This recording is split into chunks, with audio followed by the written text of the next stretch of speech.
السلام علیکم۔ مشرقی خلیجی بنگال میں بننے والا ہوا کا کم دباؤ سمندری طوفان کی شکل اختیار کر گیا۔ مونسون کا سسٹم مکمل، کراچی میں پیر تک ہلکی بارش ہو سکتی ہے۔ کیا آپ حالات حاضرہ سے آگاہی حاصل کرنا چاہتے ہیں؟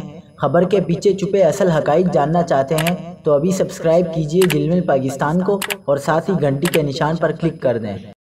آپ کو بتاتے چلیں کہ ایک اور طاقتور ہوا کا کم دباؤ خلیجی بنگال میں بن چکا ہے، جو کہ پرسوں سے تیزی سے راجستھان سے سندھ کی طرف بڑھنا شروع ہوگا۔ کراچی میں 23 یا 24 اگست سے مزید بارشیں ہو سکتی ہیں۔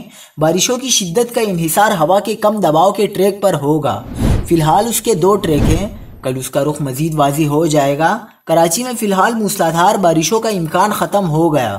چیف میٹرولوجسٹ سردار سرفراز کے مطابق کراچی میں بھاری اسپیلز کا سبب بننے والے مونسون سسٹم کے زیر اثر شہر میں موسلادھار بارشوں کے امکانات ختم ہو گئے۔ محکمہ موسمیات کا کہنا ہے کہ اگلے 3 روز کے دوران شہر قائد کا موسم خوشگوار رہے گا۔ آج جمعہ 19 اگست سے 22 اگست تک مطلع جزوی یا مکمل ابرآلود اور ہلکی بارش کا امکان رہے گا۔ وسطی اور بالائی سندھ میں موسلادھار بارش 20 اگست کی صبح تک جاری رہنے کی توقع ہے۔